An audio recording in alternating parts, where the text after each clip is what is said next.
have some. Hello, everybody. Welcome to Yes Have Some podcast. Happy Halloween week. We are mere days away from our favorite day of the year, Friday, the 31st, Halloween. Well, Friday's my favorite day every week, but I love Halloween. It's a great day. It's my second favorite holiday. Let's move on because I know. Second? Yes, No. Christmas is my favorite don't holiday. Bring up Dude, Christmas. Don't bring you that can't Christmas bring shit in here. up Christmas 3 days before Halloween. Okay, I'm sorry. I went into Michael's yesterday, and I am okay with Christmas decorations being out right now because Halloween is almost here and it's almost over, and you got to get ready for the next. But it is weird walking into Michael's or Target. It was Target actually, and I don't want to see in my line of vision without having to move my head or eyes a Christmas tree and a skeleton in the same thing. I don't need that. Do you tell them, when you walk into Target, do you go, hey, I'm okay with this being here, I just don't want to see it? I was like, to me, there needs to be a separate, you can't put it in the same section. Put the Christmas on the other side of the store and leave the Halloween. I don't want to look at the Halloween stuff and then look over my shoulder and there's mistletoe. Okay. Yeah. They should be Calm more down. sensitive to your needs. Yeah, they really should, especially mine. Mm-hmm. Mostly yours. Welcome everybody to the show. Thank you so much for being here. It's been a really fun month, man. What a crazy couple of weeks. It's been super busy. We've been doing these deep dive episodes into some horror classics. If you missed any of them, check them out. They're in the archive. Possession, The Exorcist 3, Return to the Living Dead, and then this week's episode was Jason Lives. And I think it's unofficially Jason Voorhees week on YHS. What do you think, Abby? Are you feeling the spirit of Crystal Lake? Yes, I'm channeling Mrs. Voorhees. I feel the energy to protect Jason and to see Jason do well. And last night we watched my favorite Friday the 13th movie, which is the final chapter. And I just spoiler alert, it's not the final chapter. It's actually not. Yeah, sorry. The name is misleading. I don't want it to end, so I'm glad it's not the final chapter. But it is, that movie has the really, it's so good. I know we've talked about it on the show, but the cinematography and the shots, the way they're set up, there's really artistic and beautiful moments in between the kills. And you've got a great cast with Corey Feldman and Crispin. CG. Yep. Dude, Crispin is so funny in that movie. He is. He's just so handsome. It's a really good, it just has all the stuff that you want from a Jason movie. Good lake stuff, kind of annoying kids, but they are somewhat likable and somewhat believable as kids. Just a great movie overall. I agree with all that. I think we need a new YHS shirt that says Great Lake stuff. Great Lake stuff. Wait, I wrote down a Jacob quote from earlier. It'll be apples, which you said. I said that on my birthday in January. It'll be apples. It'll be apples. It's gonna That's be true. pumpkins. Yeah. Fucking, I love it. Great Lake stuff. Yeah, I mean that movie, Friday the 13th Part 4, has, it's got the NBC. It's got the nudity. Mm-hmm. It's got the blood, and it's got the Crispin. The Crispin. So it's got a hot mom too, who's always out jogging. She's always jogging. Opens with the jog, yeah. Yeah, we had a lot of fun. I haven't watched it in a while, so that was a good watch. Jacob, what did you partake in any watching? I've watched 2 movies in the last 12 hours. Okay. I rewatched Weapons for the first time. Okay. Jeff had not seen it, so cool. it hit streaming yesterday. So we watched Weapons last night. Still great. No changes on any of my thoughts for it. One tiny thing that I noticed that I didn't notice the first time. So how Gladys doesn't show up until halfway through the movie as a character. Right. You see her in the glimpses, but she's not a full character until halfway through. One thing I didn't notice the first time I watched it is in the first 2 minutes of the movie, the little girls doing the narration about everything, and it's like they're showing a montage of the cops talking to everybody, and there is a shot of them talking to Alex, the little boy, the one who didn't get taken. Mm-hmm. And the shot is like he's sitting on the couch, and it's a shot from behind, and like the principal and the cops are talking to him, right? And peeking into the frame is Gladys, because she's there for that, because they show that later. Right. They show it later. Gladys is the one who takes him, but she's in she's like peeking into the shot, but you don't notice it because it's the first 2 minutes of the movie. And I was like, oh shit, there she is. But yeah, that movie's great. And then I put on a movie last night, fell asleep during it, and then rewatched it this morning. Okay. A movie we did a whole episode about. Okay. Have not watched since 2017 when it came out. Wow. Tom Cruise in The Mummy. Oh, wow.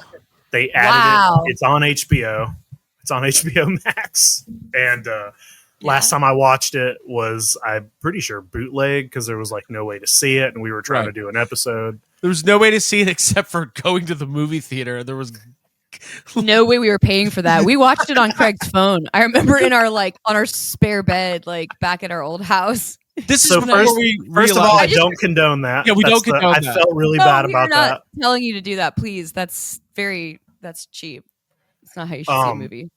I feel like maybe later on next year we should do a Tom Cruise month, because he has made some really great movies. Yeah. He's made some baffling decisions. I feel like there's a lot we can learn from Tom Cruise, like cinematically, from a psychological level. Like there's just so many Tom Cruise deep dives you can do. And The Mummy is absolute dog shit of a movie. It is I've seen worse movies. Right. But man, it literally, you put it, I started laughing because it starts with a Dark Universe logo screen. It's like they were so confident in that. Mm-hmm. And they literally were like, we are going to be the new MCU. Tom Cruise is going to be our Iron Man. It's easy. The whole Dr. Jekyll thing is... Yeah. I had completely forgotten Dr. Jekyll was in the movie, and I was like, whoa. Wait, is it Russell Crowe? It's Russell Crowe. He's Dr. Jekyll. And he's Dr. Jekyll with like an English accent, and then he's Mr. Hyde with a Scottish accent. Oh, two halves of one whole. It's just really bad. It's just Dynamic. really bad. The movie is so bad. So I watched it this morning. Well, I'm glad you did that. I'm glad you made it through. And I think that we should do a Tom Cruise like deep dive, peeling back the layers of the Tom Cruise onion. There's a lot there. Like Top Gun was one of my very first memories of like watching a movie. I was really into Tom Cruise, and all the stuff with Scientology and Katie Holmes and like being in really good movies and also being in bombs. I find him to be fascinating. So I think we should do that.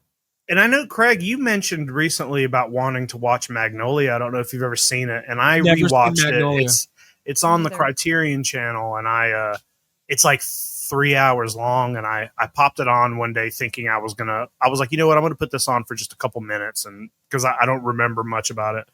It just sat and watched the whole thing, and Tom Cruise is great in it. Like that movie's so good. Definitely. Yeah, let's put that on the list. Let's like schedule it as our Tom Cruise month. Yeah, we'll have a TC month or something. Yeah, I think that might be risky business for us coming out of this horror month. But I definitely think we could get a lot. Well, I mean, we might need a cocktail afterwards. Oh. Have you guys seen Cocktail? No, I have no idea what you're referencing. We need to watch that then. It's a Tom Cruise movie where he's like a hot bartender. Honestly, we could do 2 Tom Cruise months, and we'll do 1 month dedicated to all the good Tom Cruise movies, and then we'll do a month dedicated to all the bad ones. Yeah. Well, I have not rewatched War of the Worlds since it was in theaters. And that is a movie I wanted to love but did not. But maybe time heals wounds. Maybe I've watched that. That's a movie I watch every couple of years. I get mad at it, and then I also like parts of it. Yeah, I remember seeing that when it came out. I think with my brother and my dad. So it was like because the original War of the Worlds was like obviously a huge deal. Well, they thought it was real on the radio. Yeah, it was a big. It's hoax. like AI. People thought it was real. Fake news. Like back then, it was like people thought aliens were attacking. Like, what about now? Like people think aliens are attacking. Nothing's changed. Well, speaking of the Mummy, I've been on that ride twice this year. Abby reminded me that the last time she had gone on it, she had to ride by herself. And I forgot about that. Yeah, I've had a problematic history with the Mummy. That seems like something you would be into, Abby. Me? No. Yeah, getting to ride it away from the rest of us. The person that you sit next to is like, it's a joined communal experience. Like screaming and getting scared for me is a vulnerable moment. I don't want to be doing that next to a stranger personally. Yeah. And also you don't know what this guy's going to be. You don't know if he's going to be Scottish or British or what, or both. Oh yeah. It's a total Jekyll Hyde situation. We also went on that ride, I think like 2 or 3 years ago for Horror Nights, and there was a maintenance or like shutdown issue. So we all got blue balled. But yeah, actually, this time around, I don't know if we're going to go into the story yet. Brendan Blueballed. It's the worst. Blueballed Fraser. Well, let's talk about it. So we're here for a special end of the month bonus that everyone's going to hear. But we're going to talk about our time at Halloween Horror Nights, our annual trip. This is probably our 8th, 9th, 10th time going. It's always something I really look forward to. We always do 2 episodes, unless one of them accidentally gets deleted. There's one year we had a really good recap episode that never made it. But not this year. We're going all the way. You guys are going to hear it. We did our rankings about a month ago or so, maybe a little bit longer, where we talk about the houses, the haunted houses that are going to be there, Jacob, and then our anticipation. And then we always do our trip down there. So just overall thoughts. Let's tee this up a little bit. Jacob, did you have an enjoyable time at Halloween Horror Nights this year? Yeah, always do. Literally always do. I was a little nervous this year. So like Halloween Horror Nights is a lot of walking, whether you have fast passes or not, and it just takes up you're literally there like 6, 7, 8 hours or something. Right. It is just so much. It takes so much out of you that in the last couple when we first started going, our trips were a little bit longer, and we would go to a park. We would be at Disney like the day before, or we would have a day in between and then go the day. Like we would do a park and we would do Horror Nights. And the last couple of years we've been like, we can't do that. We're just going to do Horror Nights and it's endurance. Figure it out. It's just a lot. So I was kind of getting nervous about that. I was like, man, I bought some new shoes. I'm just getting like doing some stretches. Let's go. This will be good. And then like, fortunately we'll talk about what happened, but it was the smoothest, nicest. Like, I don't even think I broke a sweat. Like it was such a good night. It was awesome. Such a good night. Yep. Yeah. And Abby, like what it normally is, if you live in Orlando or if you have the chance to go to Horror Nights a couple times, you can kind of pace yourself. You go, you do 3 or 4 haunted houses, you go back the next week, whatever. But for us and for many people traveling in, you got your one night. It's expensive to go. Yeah. There's 10 haunted houses. There's 2 or 3 scare zones. There's the other rides at Universal that we want to do that are available. There's themed snacks, and then there's also like a live show. So there's a lot to pack in. And you're also still a human being who has to like take bathroom breaks and do normal stuff and like eat and stuff. So yeah, it can be a matter of like everything happening at once and a struggle to like physically get to locations because of large groups of people that are moving through the park. It's a big deal. So yeah, I understand. I will say this. I always enjoy myself. I always have like nitpicks about the experience. Like it was good, but the houses are so far apart that, we spent 45 minutes, even with an express pass, just getting to the next house. I did not think it was possible to have a perfect Halloween Horror Nights experience, but I think it happened this year. So let's get into it. So, how do you want? Should we just kind of tee it up? Who we were with and how this all went down? Yeah. Yeah. All right. So we normally, you to get into Horror Nights, you buy your regular admission pass, and then you can just get in and do all the stuff with that. But I mean, it wasn't even that crowded this time, and the house wait times were 90 minutes, 95 minutes. I mean, and I've been seeing people on Reddit saying like those aren't even accurate. I saw somebody waited 3.5 hours to get into the Terrifier house. Yeah. So it's definitely a commitment, but we always buy the express passes, which are like your fast passes. Mm-hmm. They're very expensive. I think they're $250 a person, something crazy like that. And that's in addition to your regular admission, which is I think $140. Yeah. So it's definitely, a financial. It's a lot of money. It's a lot of money, but I know every year when it comes time to like pay that, I'm always like, oh my God, why are we doing this? But it is so worth it. It's worth it. It is worth it. Mm-hmm. Yeah. But the thing is, and we've realized this the last couple of years, even with the express passes, the lines are like, I mean, I've bet we've waited a half hour or 45 minutes even with an express pass before. Yeah, well, there's a lot of the way the houses. So there are a couple areas of the park where it's like 2 or 3 houses are clumped together. So there's like 3 houses here, there might be 2 houses here, and then 3 over here. And the lines are huge. So like, and I'm talking about like the regular line will snake and it will look insane and go all the way. And they have to kind of play like a Tetris type thing. Right. And they have to set these lines up to kind of go around each other to where it makes sense if they have a big wait to get in the house smoothly. And having the houses close together will cause this thing to happen where we'll probably walk a 20-minute walk just to get to the express line. Mm-hmm. Then you get in, we'll do the house really quick, it will be fun. But then there's a house right next door and you have to do that walk again to get back around. It kind of like spins you back to you were just point. In. Yeah, it's Snaking, really weird. spinning. And it's like, even though you got your express pass and you're getting in pretty quickly, the walk from house to house is kind of crazy. And Abby, we normally with the express pass, like we always do everything, but it is a grind. But we suffered the drain, if I can speak on that, as a sensitive little lady who has sensory issues and can be drained by being in close quarters with large groups of strangers in a loud environment like that. That is one of the things that worked against me for Horror Nights every year that I've been, rather than this one, basically until this year. It was just really draining to be in those long lines and to not know where you're going and to kind of feel like human cattle, and they're just kind of pointing you and let me see your thing and keep going. And it would be a lot for me, basically, to stay engaged. So this year was distinctly different because of a wonderful person. Well, several wonderful people. Jason Voorhees.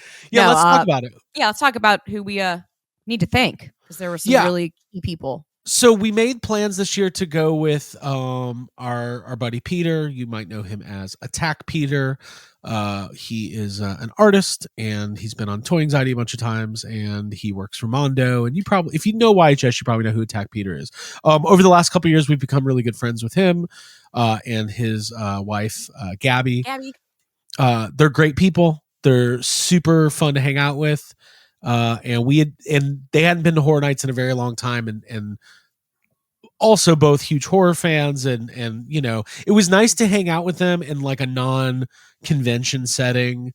It's usually like Comic-Con or something like that. There's just a lot going on and it's chaotic. So because of the work Peter did this year with the Jason Universe group, it's like Ghost Core for Jason. That's how I can connect to our audience. Okay. Yeah. Jason Core. Okay. He moderated their panel at Comic-Con, Peter did, and he did a poster for them. It was really, really cool. And they were kind enough to get them situated with the RIP tour, which is kind of the next level above Express Pass, where you have there's different versions of it. They had a private tour where you basically have a tour guide.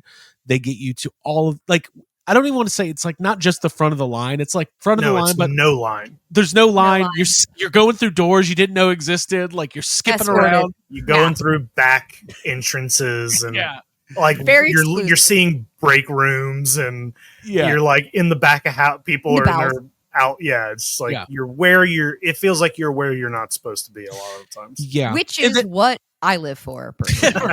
Right.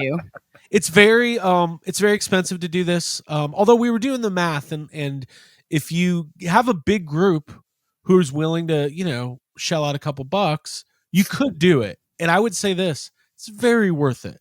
It is expensive, but it's the stress and time and energy that you save, and then like you're saving all that, and then you have the enjoyment level. But anyways, before we get into it, through a various set of circumstances that were almost stressful and turned out not to be, they were able to include us on the RIP tour. So extremely thankful to Peter and Gabby, and to, I think it's 42 West, which is the PR group, and Jason Universe and all of that. And first of all, the staff at Universal, like the people that work there, are always amazing. They're always, it is a very big ordeal putting this together 5 nights a week or whatever it is, and managing, like Abby was saying, those thousands and thousands of people. But we had our tour guide, Sarah, who was awesome, right? Yep. All the praise for Sarah. Literally, that's like we bonded. Sorry, you can go too. Dude, like I, as someone with a customer service and like restaurant background, I was so blown away with how genuine and honest and like funny, and just how well she read us as people, and then like catered the tour to us, and then like just became our friend halfway through. Yeah. And that was really special. Yeah, I agree with that. I was like a little apprehensive because I don't want like an outsider having to hang out with us all. It's like, well, is it going to be awkward? Now we have this person. It's like, can we be ourselves and have like, I don't want somebody, I know how to walk around Universal Studios. I don't need a can't they just give us a pass that says I don't need a skip line? We don't need a person. I don't care. I was like, I don't want this. But like you said, Abby, she was cool. She knew what she was doing. She was fun. She was funny. And literally by the end of the night, it felt like I was like, whoa, is Sarah going? What are we doing? Yeah. Like, that was part of the group. When you bought those butter beers and you were like, Sarah, come get your drink. Like, we were just having a good time. Yeah. It's just, she became part of the crew. Yeah. I said, when we were in like the store before leaving buying stuff, I was like, how do we get Sarah to like follow us through life? And right. Like, I know that's her job, like, is to be like that, to be personable and everything. But it was cool. It felt really nice. Yeah. To be taken care of. Yeah. Yep. And so, huge. So we just wanted to get that part out of the way. It really changed the experience. Don't know if we're ever going to get the chance to do something like that again. So extremely grateful for that. And it just really worked out. And some of the other perks are, like, first of all, you go to the park an hour earlier than the admission, and it starts off with it's like a little banquet hall, and there's like a spread, right? There's food, drinks. We've been in these types of situations before. You kind of know what to expect. Blew me away. I was like, this is legitimately good food. Yeah, it's the first time we've ever been to one of those where there was vegan food on the fucking table. So Ghost Store, listen up. Cheese pizzas, Papa John's, come on. Yes, one pizza for everyone to share on the roof. We're still scarred. That was 10 years ago. Subway. Fucking No, it was good.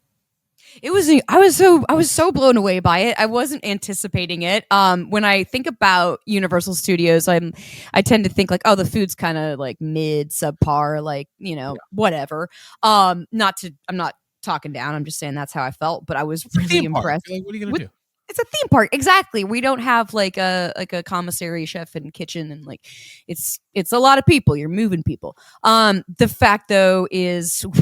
This set the tone going into this little like banquet spread themed room. It was well decorated. I didn't even realize that there was like like savory foods, like a whole like main. Oh, you went right to the area. dessert tray. I went right in, and I was like a cat. I like to do the perimeter of the room and just kind of like sniff things out. So I went right to what I found out later was just the dessert area. And I was like, oh, cool. There's some like little cakes that look like coffins. And there's like a huge thing of deviled eggs. And I was like, these look amazing. I'm going to get one of these eggs. And so I got an egg in a coffin, came back to the table, and I was with Jess and Gabby. And I like bit into the egg and I was like, oh, they like sweetened this or something. I was like, something. They like added coconut or something. And then I was having this really weird experience where I was like, is this an egg? What am I eating? And lo and behold, I was being tricked, just like trick or treat tricking by the Universal Studios kitchen. So it was not an egg. It was like a panna cotta with like a cream filling. It was cake. It was a cake. It was cake. Part of me when it was happening was like, am I like really dumb for not knowing that this wasn't an egg? Like, then I was like, oh, that's the whole point. Like, it was a fun Halloween trick. Yeah.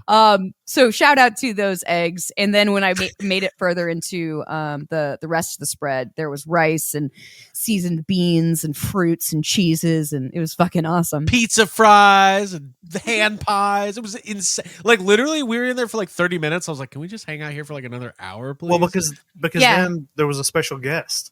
Oh, right. Gonna walk around Art. Yeah, Art was there. Art the Clown showed up. Like a really good Art the Clown. Like you. Well, I'm sure they saved their best Art the Clown for those sorts of interactions. Yeah. And I was just laughing, thinking of like the Disney princess, breakfast experience. Yes, have some.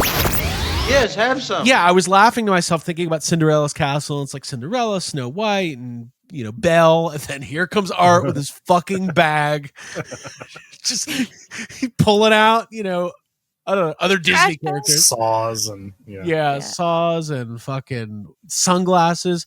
And he was charming though, right? He was nice. That's his whole thing. Yeah, he's funny. Mm-hmm.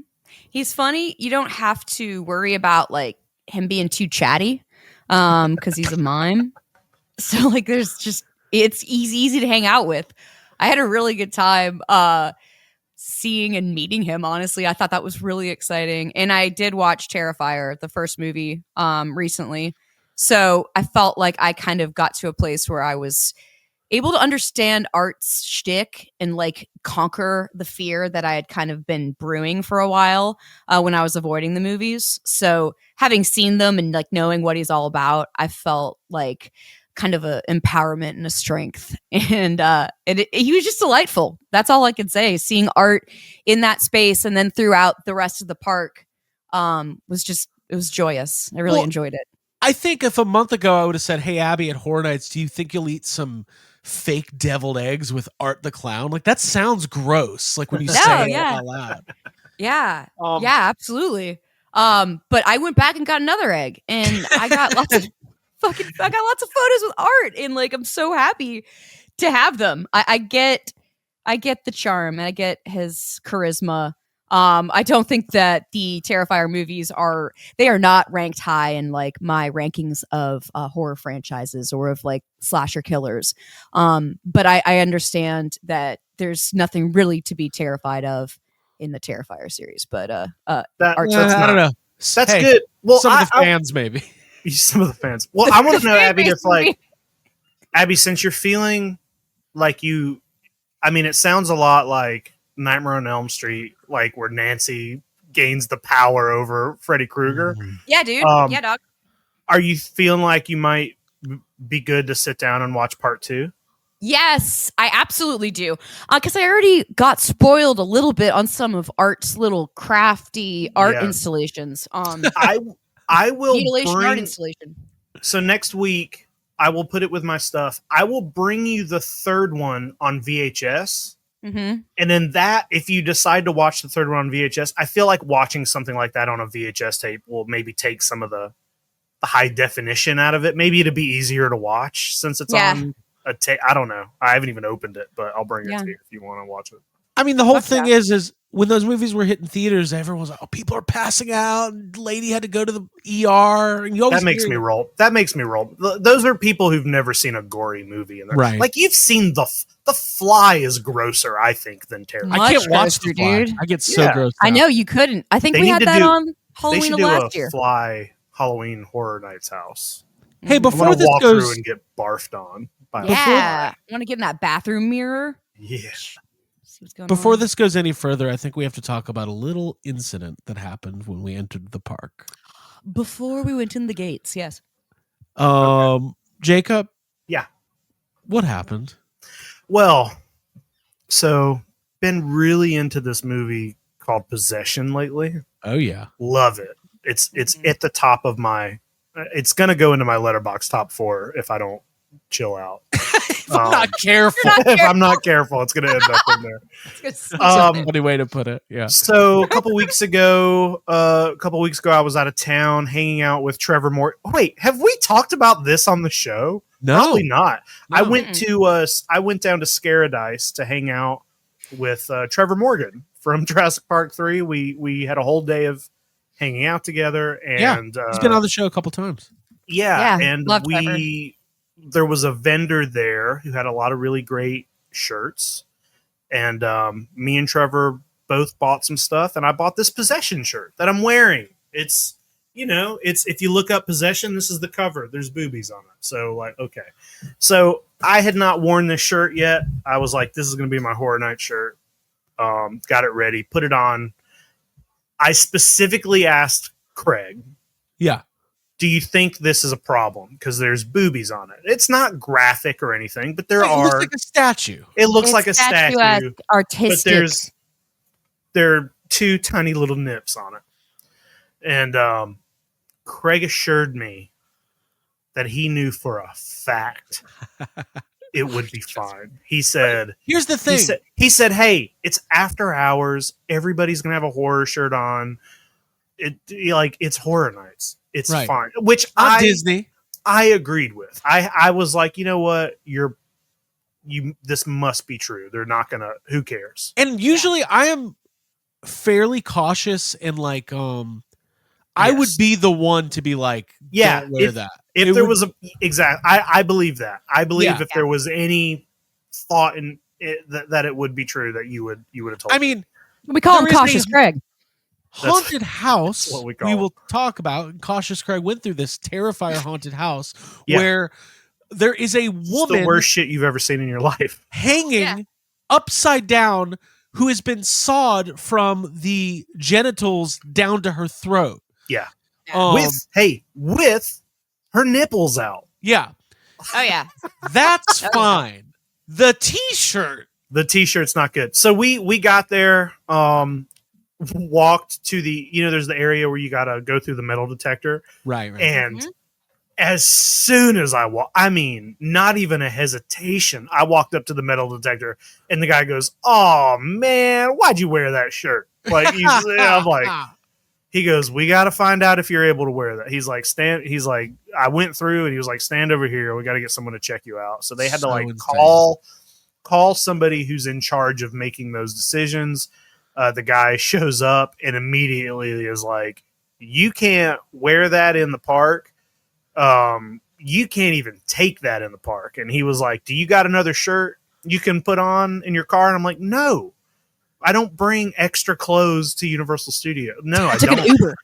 So he's like, "Yeah, we took an Uber." I'm like, "No, there's no clothes. I don't have an extra shirt to walk around. What? That's dumb." And You don't he's have a like, walk around shirt? he goes, "Well, what size are you?" I tell him my shirt size, and he's like, "Well, we're going to get you a generic shirt. We're going to keep this one for you here." And I'm just like, "All right, cool." I was not like being an asshole to him. I was like, whatever, he's just doing it. I was annoyed, but I wasn't. Right. I was like, sure, okay. So they go and they get me this just gray, generic Walmart shirt. Right. They give me a tag. They put a tag on it with my name. It's got it says restricted item, and it's got like a picture of a fucking badge on it, a security badge with a number. And they're like, I know. He goes, I suggest you take a picture of this number if you want your shirt back at the end of the night. He's like, because you're probably going to lose this card. And I'm like, well, I didn't lose the card because I put it in my wallet, so I had it the whole time. But they give me this stupid shirt, and he goes, I just want to make it clear, the shirt is not allowed in the park. We are keeping the shirt until you get out. You can't just take it off and bring it with you, which is what I would have wanted. It's my shirt. I've never even gotten to wear it before. I don't want to leave it up here. Shirt. He goes, no, it's not even allowed in the park. We got to keep it in a special cubby hole because you can't bring that in here. So they gave me this stupid gray shirt, which go ahead. I was just say that we found out they actually have a special cubby hole for foreign horror films specifically. It's just Italian horror films go here. Exposed nipples here. So they gave me a shirt, which I immediately got in the park, and Peter was so kind as to buy me a Jason Universe shirt, which I proudly wore for the rest of the night, and that was cool. Lost the gray shirt. What happened to it? But I cut the sleeves off, so I was like, oh, you know what, I'm gonna cut sleeves off, so I'm gonna be comfortable, it's gonna be hot. And then cut to me wearing this ill-fitting gray stupid shirt that I'm just, and then you walk in the park and instantly the worst shit you can imagine. We went through that Roaring 20s, or no, it wasn't the Roaring 20s. There was the first scare zone we walked through. It was still daylight, and I took some video footage of it, and there's just this dead body with guts hanging out, and there's a rat eating it, and this guy's cutting into it with a fork and trying to serve, and it's really gross looking, and I'm like, what? That's okay. This is not. The Terrifier house. You show the female form, yeah. The Terrifier house has a room where it's just shit on the walls, and they're even, Sarah's even telling us it smells like crap in there. Yeah, it smells like poop. They make it smell like shit. There's shit on the walls. There's intestines hanging. Yeah. Art is ripping people's spleens out. Yeah. There's a body decaying in a tub of literal shit. Yep. But I can't wear this shirt. Yeah. That's what I said when we left the Terrifier house. I was like, wow, Jacob, good thing they kept you away from the park with that shirt. Yeah, good thing. Art the clown didn't have to look. Yeah, dude. That could have really hurt them. That's I don't want to go too hard on the park because I understand that there has to be rules and guidelines, which I don't ever agree with. And I'm someone who, I remember in high school, I wore a Fall Out Boy shirt that said, "We hate you and hope you die. Love Fall Out Boy." And I was told, I was sent to the main office, and I was told I had to turn my shirt inside out.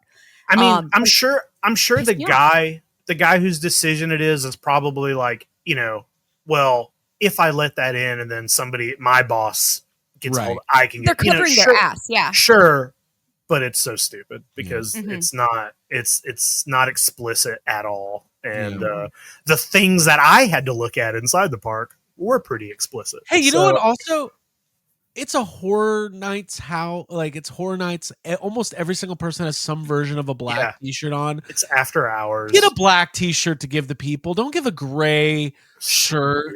That was the part that broke my heart, and I empathetically reached out to you, Jacob, before we went into the park. I was like, hey, I'm so sorry that happened, because if this had happened to me, I would be really upset. Yeah. Well, it's just weird because we're all vain people, and we all spend hours getting ready to go to anything, and it's I picked this shirt. I always picked my Horror Night shirt, and then it's okay, well, now I'm wearing a shirt I've literally never put on before. Right. His shirt's it's brand new shirt. It's not been washed. It's just a folded gray shirt. It doesn't fit well. It's just what is this? And then at the end of the night, when you picked it up, it was literally every movie ever where someone's getting out of jail. They're here's your stuff. Here's your stuff. Yeah. One Swedish made penis enlarger. That's not mine. That's not mine. Hey, well, so what we did is we ranked the houses. Yeah. Mm-hmm. And I'll be honest, I was going to go back and look at my other rankings and try to compare. I was just, it's too much. I did that. You did I have my previous anticipated rankings, and then I have what I actually rank them. And let me tell you something. Okay. Mm-hmm. I know what I like, and I know what I'm not going to like. Yep. Yeah. My lists are pretty similar. Pretty similar stuff. Right. That's true. You're hard to shock. You're hard to surprise. Mm-hmm. I've been to horror nights. I know what I'm in for. I think, well, we'll talk about that show. I think I was like, oh, sweet. Whatever about those shows. Those show was pretty fun, but we'll get to it. All right. So let's talk about the I also have discovered I've got the anticipation rankings versus the actual rankings. So yeah, it's good. All right. So you both did more work than me. That's fine. That's okay. I was busy. I had to play Fall Guys. We did our homework. I had to play Fall Guys for an hour this morning. Craig, you almost got a Fall Guy costume at Spirit last night. I did, and you gonna wear it to? It's like a big inflatable one, guys. I thought we were doing a costume Jason. party. Yeah, I thought we were doing a big like costume party thing. I thought it was gonna be a Fall Guy. Cool. All right, so there's 10 houses. Let me read off the houses in no specific order, so everybody's on the same page. So there's 5 IP houses, intellectual property for the new. Maybe you're new to YHS. You've never heard the word IP. There it is. And then 5 original houses. So the IP houses were Five Nights at Freddy's, The Horrors of the Wyatt Six, which is the WWE house, Terrifier, Jason Universe, Fallout. Those are the 5 IP houses. Okay. And then there is 5 original houses, which were Hatchet and Chains, Demon Bounty Hunters, Dolls Let's Play Dead, Grave of Flesh, Gulkin, Monsters of the North, and El Artista, a Spanish haunting. Okay. So let's just get right into it. Abby, kick us off. We're gonna go from least to best. absolutely. Yeah. What was your 10th? That's how we do countdowns. So number 10 for me, my least favorite house, and I'm not going to be super hard on it, but there was a lack of character development in this house, and it felt like a lukewarm rehash casserole of other repurposed houses to me. And that house was Hatchet and Chains. Sorry, Hatchet and Chains. I just didn't feel the characters, and I didn't really get into the story. And I almost felt like this was probably a house that everyone who worked at Universal might have known, like, oh, we didn't really fully develop this one. So it's just, like a TNT drama with 2 lawyers. Exactly. To have the titular characters not be known, like, oh, it's just Hatchet and Chains, like Toe Jam and Earl, or like Bert and Ernie. It's like no one actually knows them, and we didn't really meet them. And I just was a little let down by the house, so that's why I put it at number 10. Okay. That's like a Western one, right? Yeah, it was like a Western style house, and I believe it felt like it was lacking some stuff. Sarah told us this was a spinoff of a house from last year. There was the Slaughter Cinema with all like the fake movies, and this was one of them. And I love that house. Yeah. So, all right, Jacob, number 10. Yeah, my number 10 is, so my least anticipated house was I put the Wyatt house as my number 10 anticipated, and guess what? It lived up to that. It is my number 10 house. Do not give a fuck. I understand if you like wrestling that maybe it might be like 1 or 2 up, but it was not scary. I feel like Wyatt is it's like a Temu Rob Zombie type thing. It looks like a rip-off of House of a Thousand Corpses, except like House of a Thousand Corpses is at least fun. I just hated everything about that house. Number 10. All right. There it is. Copy that. Cool. I will have things to say. My number 10 was Gulkin, which was one of my more anticipated houses. And maybe I did that thing where you try to picture what it's going to be. And I was picturing, a nice, cool, wintry setting with snow and ice. I was doing that too. Yeah. Ice creatures and Yetis and fucking snow ice cones. You just wanted that. You just wanted the air conditioner to be on in there. Yeah, I just wanted it. And I'll be honest. First of all, we went through these houses in very quick order. Yeah. It's never a good thing when some of them start running together. I don't have any very specific memories of loving Gulkin. So, Home Alone 2, Lost in the North with Macaulay Gulkin is my number 10. Thank you for that. You're welcome. All right, Abigail, Number 9. I think you put more thought into that joke than anyone put into Hatchet and Chase. Sorry. All right, number 9 for me. Let's see. Number 9 is a house. Let me compare and see where I had it. I had this house. Let's see. I had it in my anticipatory ranks. It was ranked number 2. I was looking forward to this one a lot. But it ended up at number 9 for me, which is Fallout. It could be because I never finished watching the show, which I suppose is my fault and wasn't necessarily fresh in my mind. But I felt underwhelmed by the house, and possibly because I felt a little claustrophobic, because that's kind of part of the vault thing. So I wasn't like really enjoying myself in that house, but I did enjoy the 3 Walton Goggins scare actors, which I audibly counted when I saw them. I was like, Goggins 1, Goggins 2, and then I said Goggins 3. So that part was kind of fun, but I felt like the house was a little subpar. And again, that could be because my interest level is like waning in the show, and I didn't play the game. So that's where I stuck it, was number 9. Cool. Mm-hmm. Jacob? Yeah. Same. Number 9 for me is Fallout. I anticipated Fallout at number 6. I think the Fallout house was just as bad as the Wyatt house. The only reason I put it ahead of Wyatt was because I recognized it. And I was like, oh, you know what? I did like that show. I thought the vault was well constructed. At least like it was a boring house, but it at least like looked cool. Mm-hmm. And I know what Fallout is, so it got number 9. Fallout was also my number 9. Wow, good job, guys. Wow, look at us. Yeah, so similar to the Last of Us house, where the house is based on the show, not the game, which is fine because I've barely played the game and I have seen a good amount of the show, which I enjoy. It's one of my issues is that I don't mind. This is going to sound a little backwards. I don't mind if there's a house that doesn't quite fit into like slasher type horror, like Ghostbusters, Beetlejuice, Killer Clowns. Those are all still really fun houses. I don't like when they're like if it's going to be Fallout, just let it be Fallout. Let it be bold and colorful in one part and then move into like the Wasteland part. But I don't like the slasher, like trying to make it scarier than it is. That always annoys me for some reason. Yeah. Thought the house was fine. Costumes are good. Yeah, you recognize the stuff.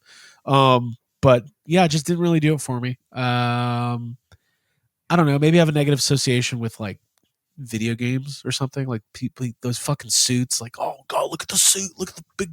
Who cares? Fucking armor. Who cares? Like, who cares about fucking big armor? Yeah. It's not scary. Yeah, I get it. Yeah, you're right. It's not. Abigail. Also, the big salamander lizard monster wasn't moving. It wasn't working. Like, if you look at there's a video where it's like moving. It's like a big life-size puppet, and it's like coming out of the. We walked by it, and it was just still. It was just like dead. I was like, oh, you know what it is?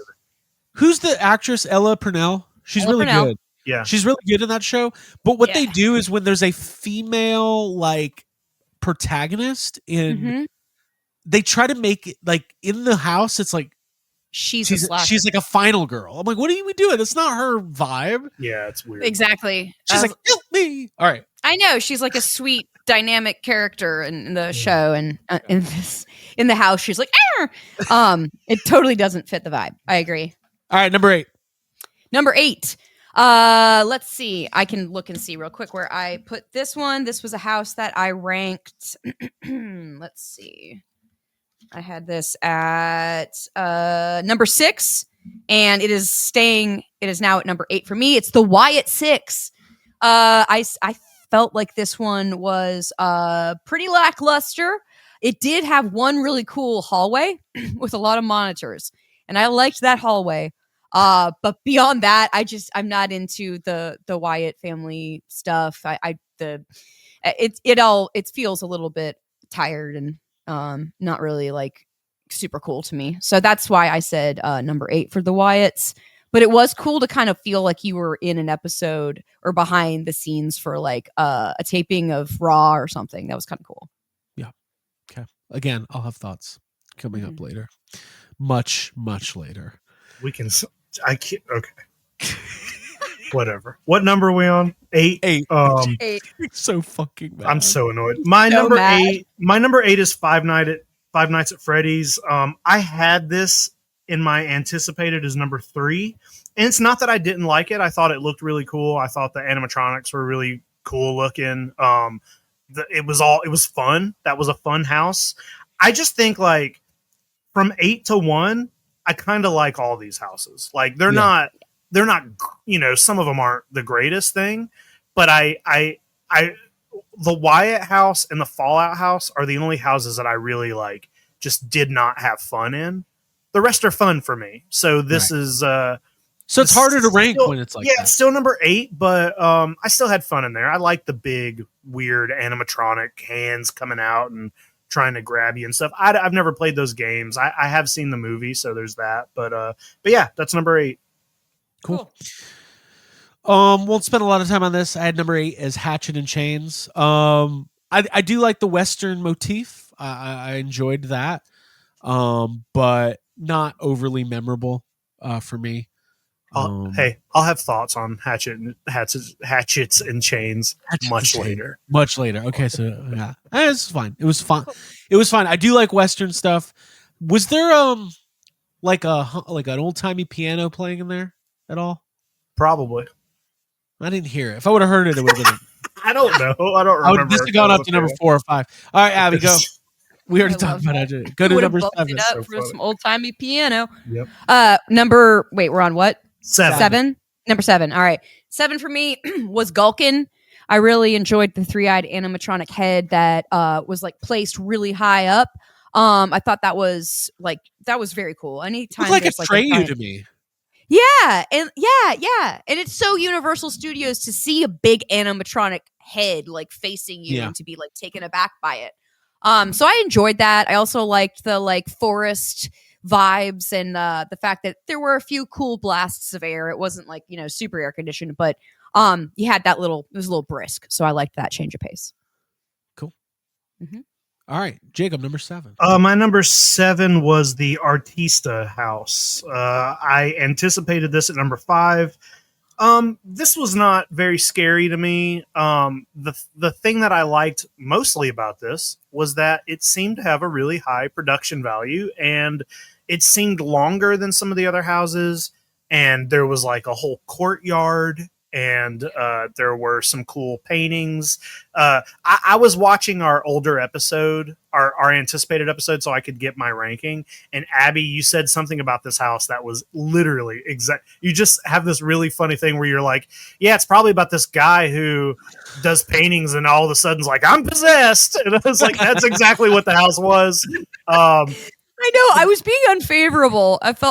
Continue. Sorry. Yeah, I was just saying like, the construction of it and the like architecture of it was amazing. Yeah. Other than that, it was like whatever. I didn't find it scary, but it just looks. I was surprised like how much work they did for that house. So that's number 7. Yeah. Before I reveal my number 7, I will say that I don't have El Artista here, but I just to jump on what you were saying, I really like that house. I thought it was cool. I love the a big abandoned mansion is always cool. Like that that's one of those like imagination thing that's like when I was a kid, I was obsessed with like skeleton keys and like hidden doors. I think it's like why I really gravitated to the first 2 Resident Evil games. Like which one has the mansion? If there's a mansion, I'm in. Okay. A giant decrepit mansion. You have me. I really enjoy watching the Proper People videos on YouTube. They have a cool channel, and whenever they put out like a mansion exploration, especially if it's in like another country, I'm just like, oh yes. So yeah, love it. Not much on this. My number 7 was Five Nights at Freddy's. I bet if I've seen the movie, I would have liked it more. Did appreciate the Jim Henson studio animatronics, but I can't really add much to it. Definitely a fun vibe, and I totally understand that is a big franchise, and Sarah, our tour guide, was telling us like the kids are freaking out and traveling from all over, and my preference would be just like Chuck E. Cheese. I would just go to Chuck E. Cheese. Charles E. Entertainment Cheese. But I had a lot of fun with it. Kind of the same as you were saying. Once you get into these, like they're all great. You're having fun with all these. Yeah. Mm-hmm. All right, Abigail, number 6. Yeah, I won't go too hard because you just mentioned it. My number 6 was Five Nights at Freddy's. I thought it was an extremely fun romp. I did at one point see one of the kids that like apparently, according to the lore, like dies and possesses one of the things. Like I saw him crawling around at one point behind like an arcade game, and I thought that was kind of cool. I was like, oh, is that person supposed to be there? And I was like, oh, that's a kid.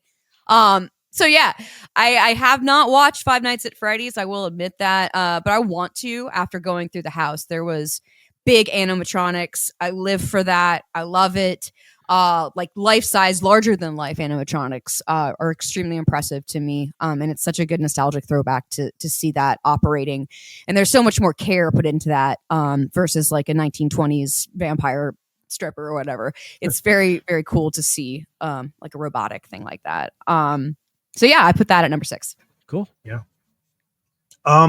My number 6 is Dolls. I had that anticipated at number 8.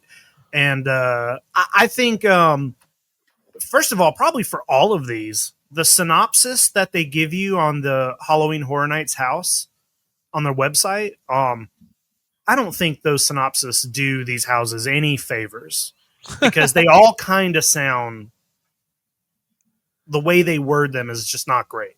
Right. But the Doll's House was so much better than what I thought we were going into. It was just fun. And hey, I like toys. So seeing all these like monster versions of like Barbie dolls, and they were really creepy looking, and I just thought they were all really cool. And I liked being in the rooms where it was like you were a doll and everything was big.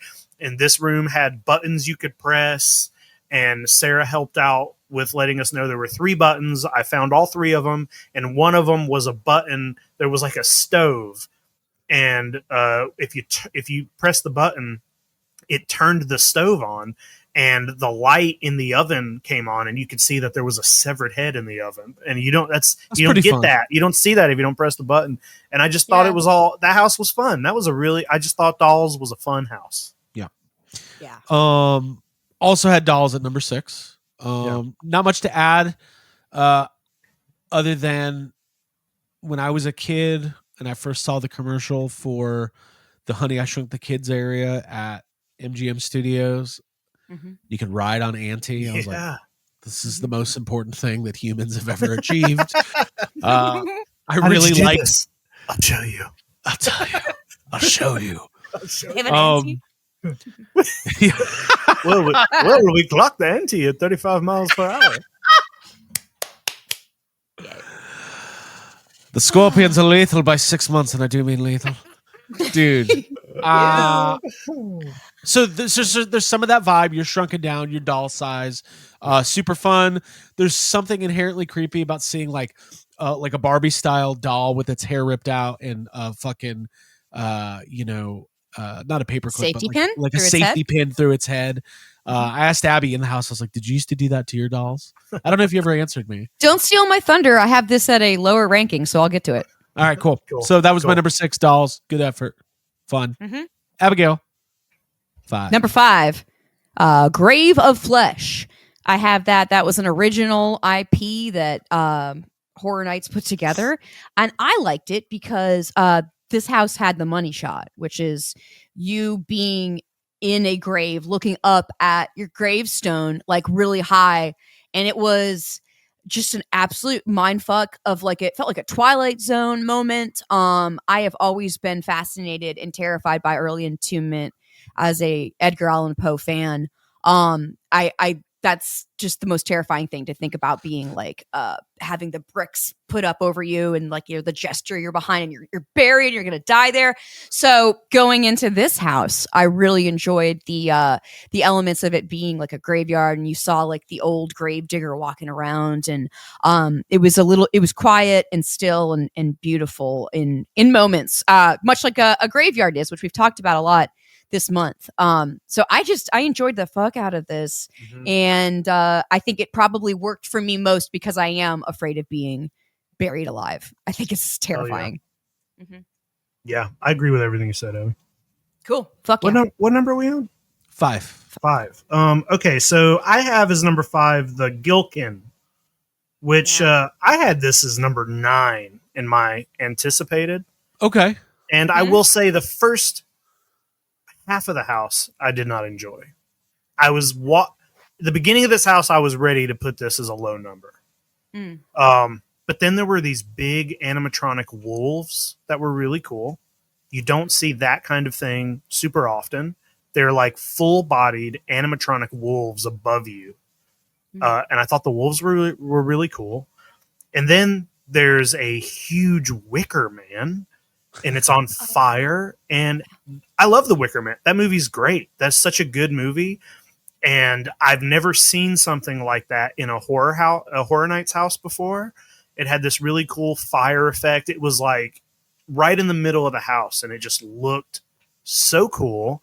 Also, something none of us have talked about since, there were giant Blair Witch Project symbols at the beginning of this ride, which I thought was really silly at first, but I'm like, hey, I mean, if I was making a Horror Nights house about a witch, I'd throw a Blair Witch thing in there too.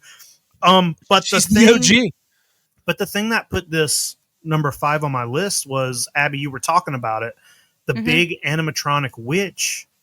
They always do this in at least one of the houses, but it wasn't necessarily that. It was that you were going inside of the witch.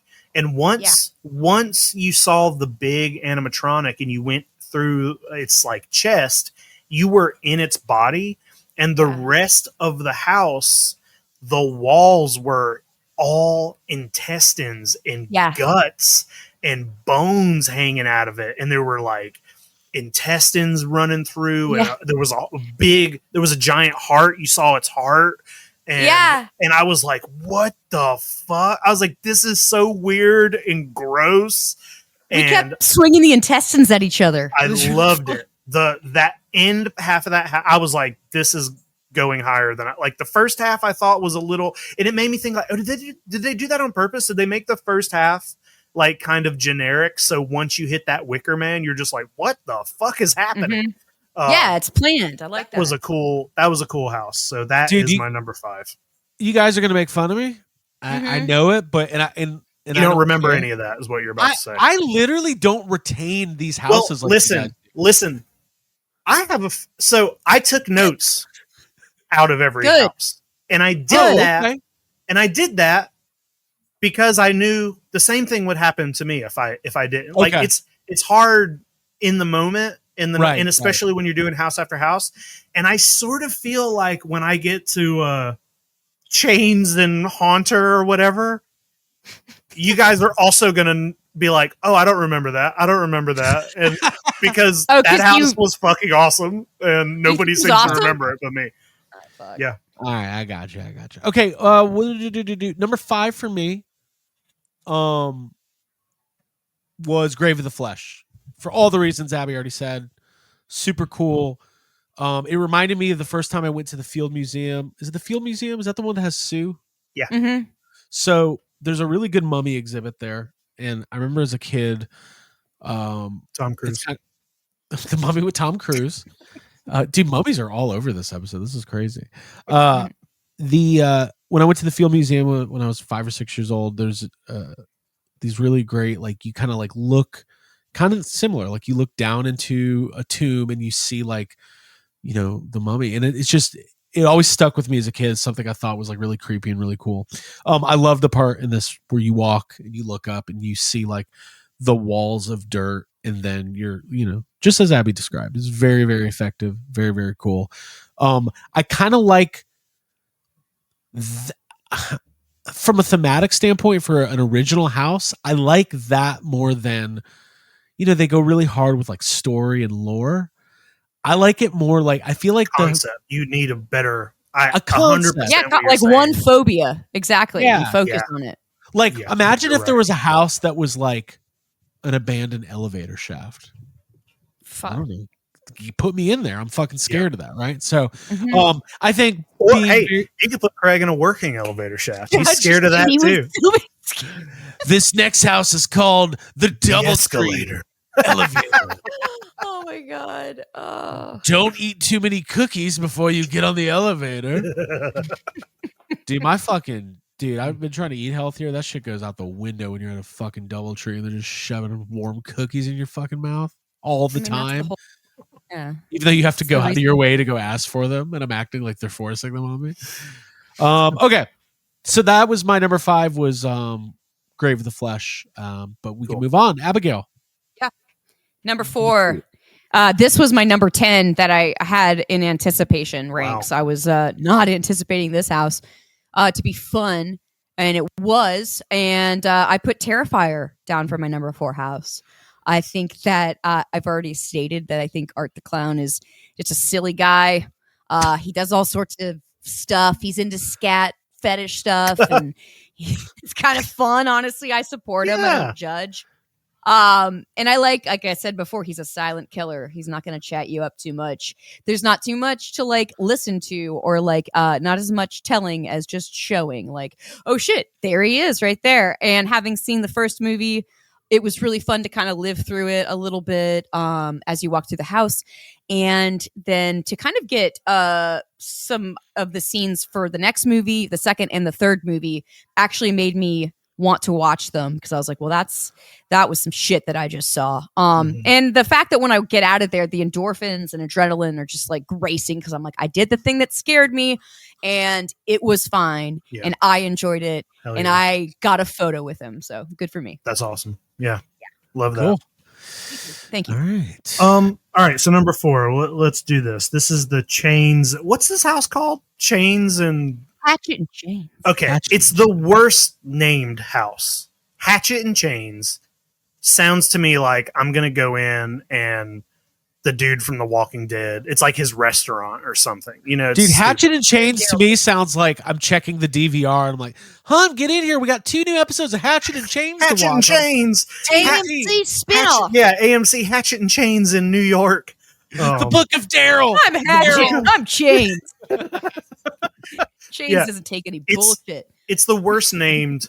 But let me explain to you guys why I put this in number 4. I know neither one of you like this. I took some notes. So, Craig, you were saying this was based off of the cinema one that they did. So when they do those, because they've done those a couple years. The like where you go in and it's like you're watching movies, but they're all original, but they're all based on real movies. Right. This one was based on Evil Dead. Right. This house is an Evil Dead house. This house is 100% an Evil Dead house. It is there's Old West stuff, but you're in a cabin. The zombies are like to the point where there were certain zombies that I was like, oh well, that's the zombie from Army of Darkness that comes out. Like they even made them look like the Evil Dead zombies. And Evil Dead is the best thing in the world. So I was like, okay, there's this weird bounty hunter thing on top of it, but this is Evil Dead. It's just straight up Evil Dead. And then there were a couple details in the house that I really liked. The first one, early on, there's a fireplace, like a fireplace, and there's this crazy looking zombie trying to get out of the fireplace, and I was like, what is happening? I was staring at it and I was just like, oh, what the fuck is this zombie doing in the fireplace? And then when you walk around the corner, the dude has it like lassoed from the back and he's like trying to pull it. Like he's trying to pull it out of the fireplace. And you're like, oh, okay, that's crazy. And then there was this other detail that I asked you guys about, and I don't think anybody noticed it, but on the floor in that house, the floor had holes in it. Yep. And underneath the holes, it was like lava, and it was Very bright cool. red, Oh, and it was lighted, and it looked like you were. I mean, there was plexiglass or something. Clearly, they can actually put holes in the floor, but it looked like you were walking on top of a floor that was coming apart, and hell was underneath the floor. Right. And I was blown away by that detail, because it's kind of a small detail, and like a lot of us didn't notice, because you got to look down to see it, and nobody's really looking down. That's not where I'm looking in most of these houses. But I thought that was cool. I'm going to do something unprecedented. It's never been done before. Mm-hmm. I am willing to. I'm remembering everything you're saying. I wrote it all down, so right. Yeah, that's probably. I would be willing to move Hatchet and Chains up from 8 to 6 and usurp 5 Nights at Freddy and Dolls. That's fair. I'll have to check in the bylaws to see if that's even allowed. Yeah, I'll let you guys know. But listen, I'm not trying to change your minds about the house. I'm just trying to tell you why I liked the house. Sure. I remember that's the whole thing, and and I'm just like, to me, it felt like they were doing 90% Evil Dead, but 10% to make it not Evil Dead. Right. And it just felt like I was watching an Evil Dead house, and I was super into that. Yeah. So that's my number 4. Surprised they didn't call it The Groovy Cabin. Wow. I'm happy that you like that, Jacob. And I think we all have different opinions and different reasons to love things. Mm-hmm. So hell yeah. My number 4 was El Artista. I already talked about it earlier. The facades were amazing. It kind of reminded me of, guys, I swear to fucking, okay, I don't just like things to be different. I don't pride myself on being like a contrarian, and I like all of Mike Flanagan's stuff. I like Fall of House of Usher. I like the other one, Vampire one. What's that called? Uh-huh. What's the Vampire one? The Vampire one. I forgot too. It's my favorite. It's literally. I have a fucking poster that's signed by him in there, and I can't remember it. It's literally Midnight Mass. It's literally. Midnight Mass. I think it's the best. Yeah. I think it's the best thing that's ever been put on Netflix. Midnight Mass is amazing. Absolutely. It's probably my favorite thing Mike Flanagan's ever done. Having said that, I loved Bly Manor, and the grounds that Bly Manor took place on, and that's what some of this reminded me of. Like these, like kind of like. These old, like decrepit walls have like moss on them, and I think the artist is in there like freaking out. It's like whatever, but I like the concept. So yeah. All right, Abigail, top 3 here.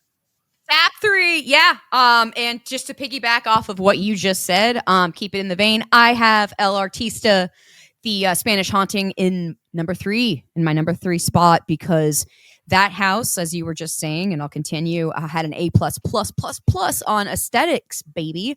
It was absolutely gorgeous. I have mentioned in our anticipation episode how I wanted to see some Spanish moss because I just love it. And I didn't see, there was an absence of Spanish moss, but I believe that's because that Spanish moss is infested with spiders. So that's probably why they didn't use it.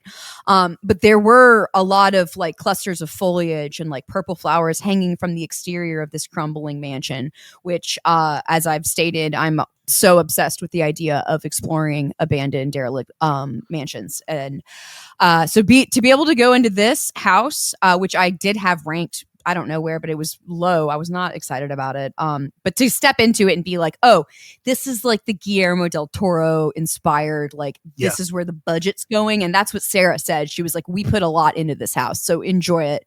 And it was beautiful. I love the beautiful, like the like things that are beautiful against like the barbaric and upsetting and like the insane and the madness. And you could really feel yourself getting pulled into that madness. And I liked it. I like doing all that. It's very cool. Cool. Yeah. Awesome. Hey, I know I already did that house. But one of the other things I really liked about it is like all of these houses, you walk in an entrance, you're basically walking in a straight line. You know exactly where the next room is. It's pretty laid out. I feel like I got lost in this house. Yeah. There are a lot of winding. There are a lot of parts where it opens up to a big courtyard type thing. And I'm like, what the fuck? Like they don't do that a lot either. So that's what I like, that kind of stuff. What are we on 3? Top 3. My number 3, you guys just talked about pretty recently, and it was The Grave of Flesh. Everything both of you said, Abby, everything you said about the house, exactly. I like the smell of dirt. I like outside. I like the the aesthetic of a graveyard, and like it reminded me of the catacombs, which is a place I would love to visit. Same. Should we do a YHS trip to the catacombs? That would be amazing. Absolutely. I just love that. It was like dirt and skulls and bones sticking out of it. Really felt like you were in your grave, and that is scary to me. And it's really, as I reach an older age, I think about burial and death, and it's a weird concept that's what we have to do with our bodies when we die. And but what you said, Abby, is the money shot of looking up and seeing that was, I thought, the coolest thing they've ever done. It was so cool. It was so different from the rest of the houses, and you hit the nail on the head. It feels like a Twilight Zone episode, and I fucking love the Twilight Zone. That house was awesome. That was all super cool. I really loved it. Fuck yeah. I did not know what the catacombs were. I'm reading about it right now. Are you serious? Where all the saints and the church people are buried down underground, and you go and take tours and stuff. And there's just like hundreds of skulls and bones and shit. Yeah, I mean, let's do a catacomb podcast. Yeah, you've probably seen pictures and just weren't sure what it was, but it's like Atlas Obscura is a great spot, like a good site that has it's photos and information. Yeah, for sure. It's in Paris, but it's like it's beautiful. Just it's like, naming facts. You know what else is there? The Eiffel Tower. Should we go, guys? Do it. It's only $30. So. We've been everywhere else. Let's go. European vacation. I'll have a bit of the yellow. Oh wait, that's Vegas Vacation. That's next. Vegas Vacation's a better movie than European Vacation. I love Vegas Vacation. My number 3 was Terrifier. Same boat as Abby. Watched the first one. Surprised how much I enjoyed myself watching that movie, even though it's pretty gross, pretty disgusting at times. Art is a true icon of horror, which, let's face it, it's been a long time since we've had a new icon. We grew up in a time period of Jason, Freddy, Michael Myers, Leatherface, Chucky, John McClane, Die Hard. Okay. So to see a new horror icon emerge, I think is actually really cool. And I think it's good for the genre. The story of Terrifier and how it was a low budget Kickstarter, and then they did the second one, and now it's, you buy Terrifier merch at Walmart. Like, it's a true rags to riches story. The house was absolutely shockingly disgusting, more so than I've ever seen any house in Horror Nights. I mean, usually the thing that, even if you're scared of haunted houses, like, you're still at Universal Studios, you're still at a theme park. They went hard, did a great job, definitely immersive, definitely disgusting, but effective, right? That's the whole point, is like, you want to remember it, and it definitely had an effect on me. Did not want to go back through. It's the only time I've ever even come close to like thinking about like gagging inside of a Horror Nights house. So pretty gross stuff. That was my number 3, Terrifier. Can I throw in a quick story? It's so fast. Yeah. I just have to say it real quick.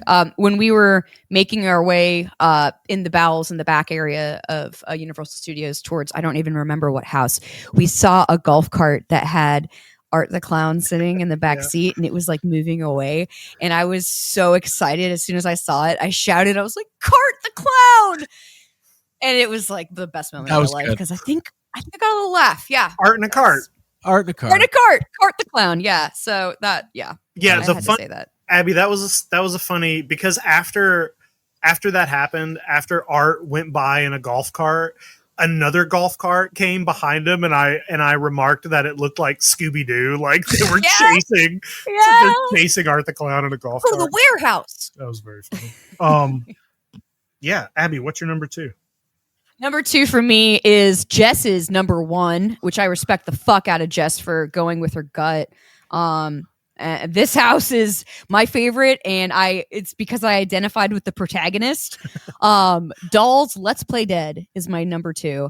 Yeah. And I think fondly, like in a fond way, it might be my number 1 actually, because it was all the camp and all the like aesthetic of like like dolls being tortured and put through shit, and it was a lack of like, you know, the jump scare people and more just like actually like there were, you were saying, Jacob, like Barbies that had been like altered and turned into like terrifying, gone through torture kind of things with like a safety pin through their head, and all of that stuff reminds me of like a little bit of like Little Abby, because I was someone who there's a story of me putting Barbie in jail and my mom walking into my room and being like, why is Barbie in jail? I was like, oh, she's bad, you know, honestly.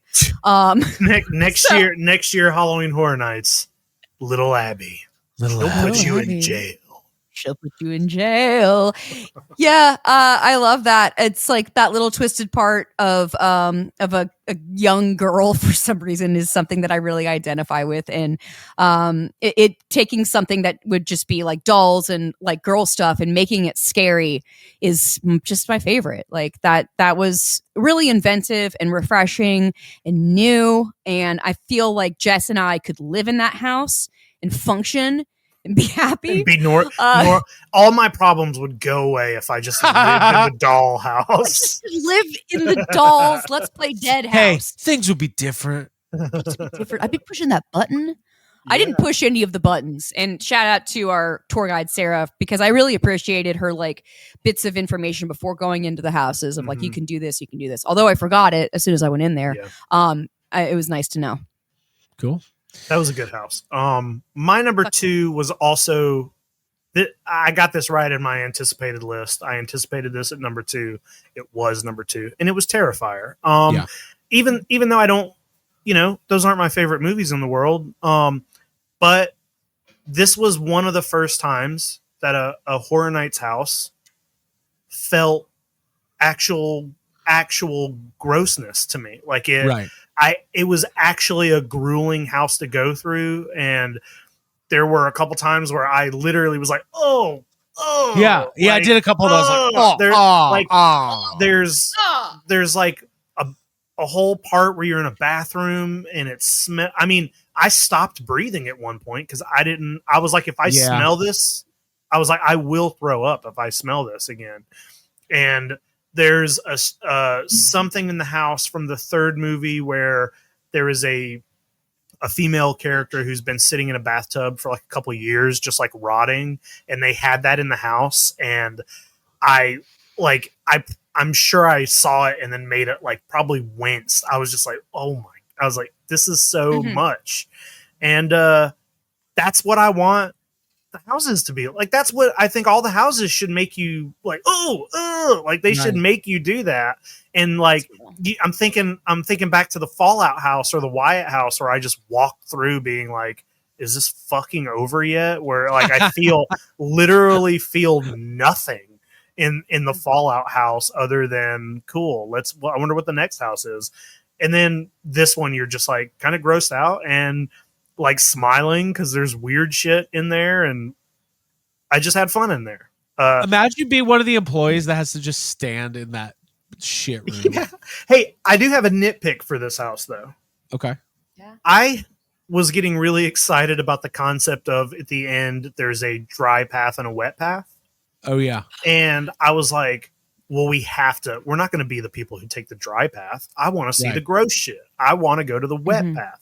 I've seen all 3 films. Some crazy shit in those movies.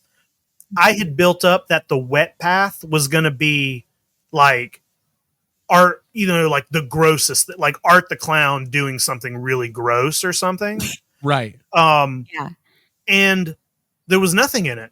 It was literally just a tunnel with water. There were no scare actors in it. There were no guts.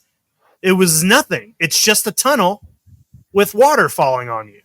Let me ask this. Yeah. God, sometimes I'm like, am I going to sound really dumb? But I'm just going to say it. Go ahead. Was there a separate tunnel, or is it just you stand on one side is wet, one side's not wet? Well, no, because it's a separate path. It's a whole. We all went through the same one. You walk into doors. You walk into a room. It's a big room. It says dry path. It says wet path. Okay. Dry, gotcha. I don't know we didn't do dry, so I don't know what's in Dry there. sounds painful. But the wet path was just a tunnel with waterfall. I thought you were going to go in there and Art was going to be like ripping guts out. And like, I thought there was going to be like 10 Arts in there all ripping people apart or something. And it was going to be the grossest, but there's nothing. There's nothing. It's just water falling on you. Yeah. And I was like, okay. I was bummed out by that. I got a little wet. Got a little. I got dripped on. Got dripped on. And it definitely, if it didn't like go to the depths that I thought it could. Like I agree with you, Jacob, because when I hear wet, I'm like, oh, who knows what source of liquid's going to be? Like, who knows what we're getting wet with? It's going to be nuts. But it was just like, oh, you essentially are like, oh, I went outside and it rained on me a little bit. I imagined it was going to be like him sawing through people and the blood spattering on us and stuff like that. Yeah. I didn't think I was going to get soaking wet, which I'm glad. I didn't want to get soaking wet, but I thought we were going to see the grossest stuff in that section. Right. But the bathroom ended up being, I believe, the grossest. All right. Top two. My number two, and I'm going to just say this. My number two is the Wyatt Six, but if you do not watch modern wrestling and have not watched it in the last 4 or 5 years regularly, there is no reason why you would think this house was fun, interesting, or like I could see why this would be on somebody's 9 or 10. I totally get it. It's left of center. It's not actual horror. Yeah, like they were quote unquote horror inspired. That's not even the stuff I liked. I just liked that it felt like you were backstage at Monday Night Raw. And there was monitors and like dead referees and stuff. I was like, well, this is fun because I've never gotten to go backstage at Monday Night Raw. I've never got the RIP tour there. Yeah. Love pro wrestling, unabashed, unashamed. All the little Easter eggs were really fun. From a house perspective, there was some cool stuff, some of the costumes and stuff, and they did a good job of replicating the Wyatt Six. And kind of like, it was almost like that Weekend House a couple years ago where I was like, well, for a Horror Nights house, this is the weird. Worst house of right. Flashy, shiny, no visceral, no grit, no gross. It's just it's a weird choice. It's a weird choice, but I like strobe lights and I like wrestling, so I put it way high on my list. Are you going to say what really happened in the house? Yeah, I got a little choked up at one point in the house. Craig, listen, I love you, and I love that you can say what you really think. And you know what? I am gonna pass up this opportunity to make fun of you or to talk any more shit about the worst Horror Nights house I've probably ever been in. And I'm glad you enjoyed it. I had a great time. I'm very impressed by that, Jacob. Yeah. Now, if I had it my way and I was going to choose 5 IP houses, I don't think I would have a professional wrestling house on there. And if I was going to have a wrestling house, I don't think I would have the Wyatt. I could come up with something else. There's like 10 other. Yeah. Like I would rather see like a Mankind house. I don't even know what that would be, but it's a boiler room. I don't know. Just a giant animatronic Socko at the end. Yeah, I just like wrestling a lot, and I would say my relationship with the WWE in particular is it's very Stockholm syndrome because it's like I really don't respect the people that run it at all. Yeah, it's very like just there's been a lot. It's got a weird history, but I do find myself enjoying it. So. That's my Wyatt Six review. If you're a wrestling fan and you have been on the fence, go check it out. If you're not a wrestling fan, you could probably skip it and have a great, go get a snow cone or a pizza fry. Yeah. Get a pizza fry. But if seeing CM Punk makes you emotional, you should definitely do the house. That's not actually why I got emotional. I just, because I was thinking about that detail. Bray Wyatt passed away and this whole thing. It's from Florida. Well, I passed away and walked through the Grave of Flesh house. Jake walked through the Wyatt Six house and considered passing himself away. The worst part was that you guys were all telling our tour guide Sarah about how dumb I thought that house was before we went in. So when we got out, she like put the baton on my face. She's like, "What did you think?" And I didn't want to be like, "Hey, that was awful." I didn't really want to say that. Right, like, right. It was cool, whatever. Well, it's stressful because the tour guide has like a light up wand to make sure we can follow her. And after the houses, she would like fake interview us. It was just kind of a fun bit. I enjoyed that she committed to the bit. Me too. But every time I would get a little stressed out. But I felt bad because sometimes I didn't love them, and I'm like, well, she works here. I don't want to say I hated that, but I hated it. All right, here we go. We've done it. God, it's some good chat today. Number one, Abigail. Oh, I guess we all have the same number one. Yeah, we do. Clearly, Front Runner House was the house that we all went to see. I had this at number one for my anticipatory list. Same. And that is Jason Universe, as I was calling it, Jason University. They had all the Jasons. That would be cool.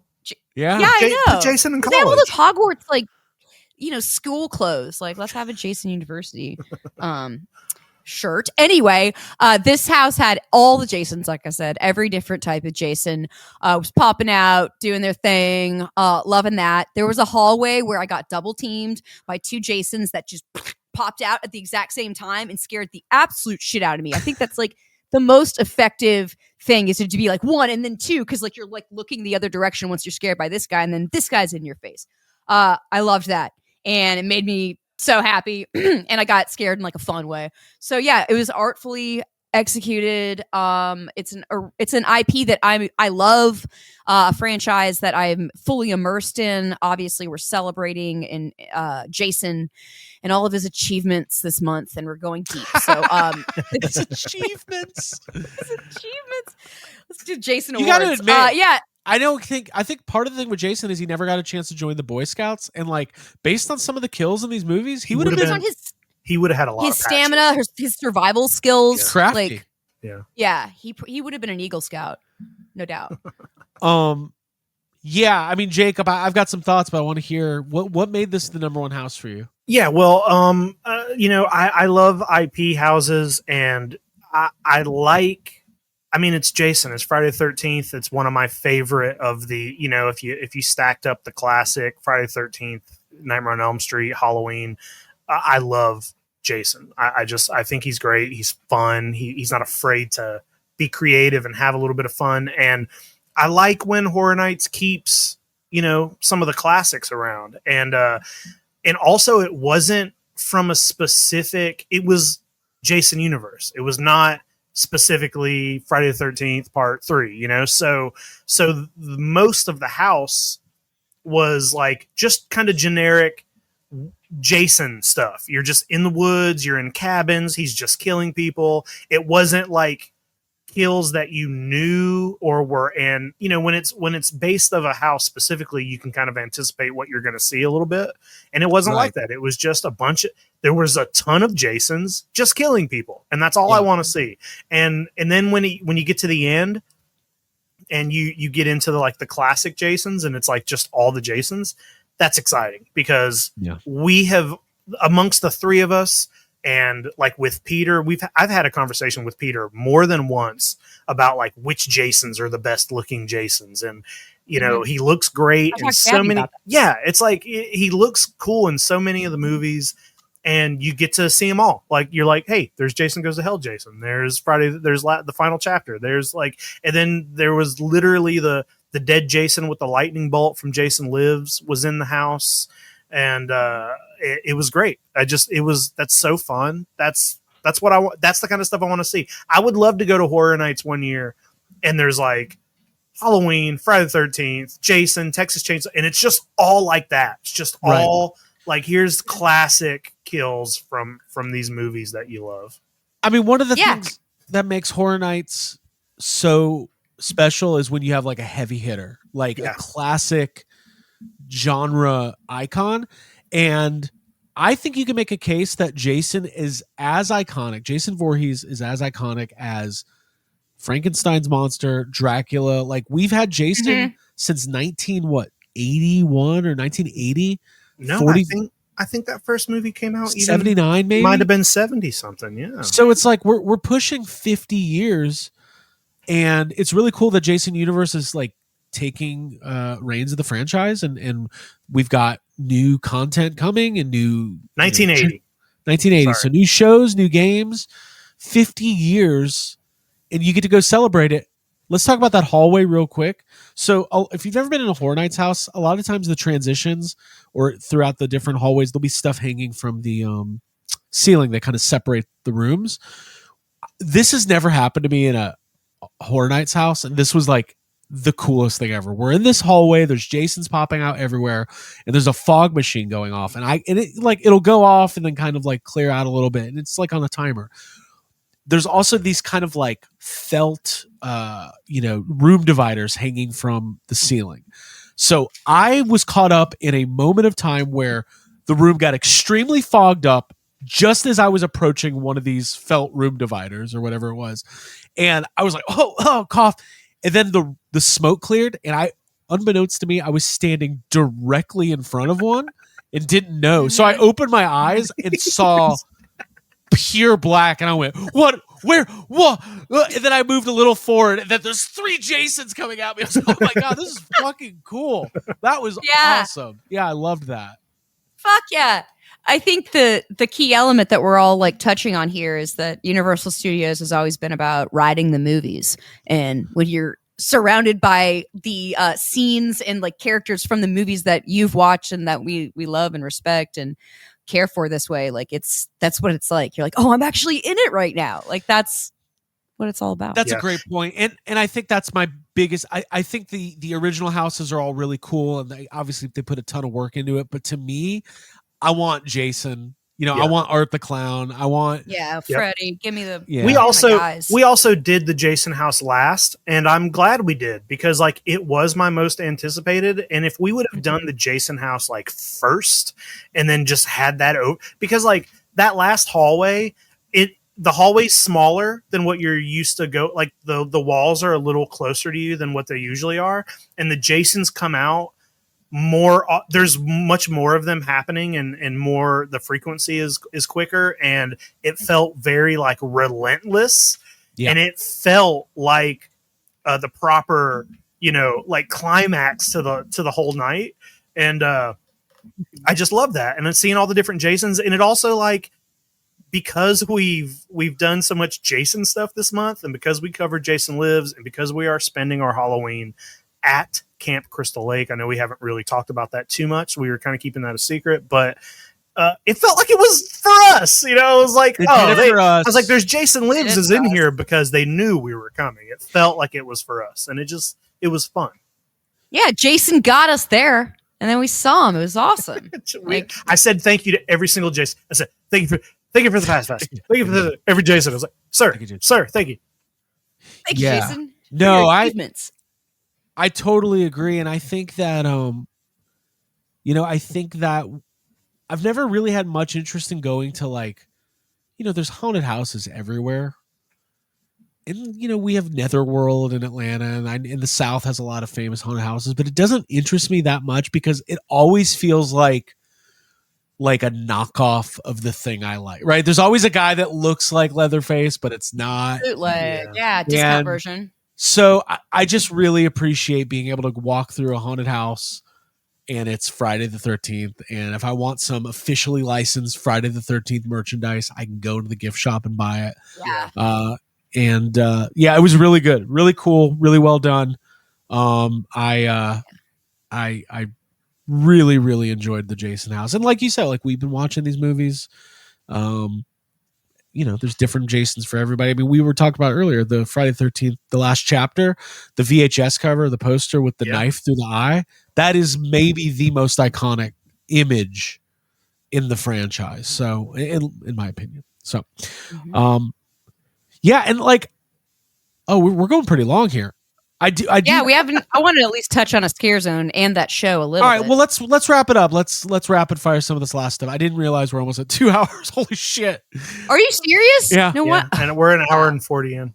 Yeah. Fuck yeah! That's what it's supposed to be like. we did all the houses in this time. Well, before I know Abby wants to talk about the show or whatever, but so with something we didn't say with the Rip Tour, like first of all, we were able to just casually kind of take our time walking around, and we mentioned how we were able to just get in, back doors or skip lines completely, but also we went to every ride that was open except the Transformers ride because we didn't want to do it. We did rides that we don't usually do. We did Men in Black. We did the Men in Black immigration tour where you get to go on the bottom room. We saw the show. We got to get food. We also got to kind of double back and see things multiple times. We also got taken to the upstairs lounge of the rooftop. The rooftop, which I didn't even know I didn't even know there was a lounge up there. It's so you just get to sit. So we got to do everything we usually do plus way more in less time. And that's why I'm saying if you can get some friends together and do the Rip Tour, I know it's super expensive and very thankful to Peter and to Jason Universe for hooking us up, but we're going to have to find a group of 10 people to try to do this again. Hey, I want to say one more thing too. Yeah. I know we were all just talking about how much we love the Jason house, and we know that we got this special experience because of Mr. Voorhees himself.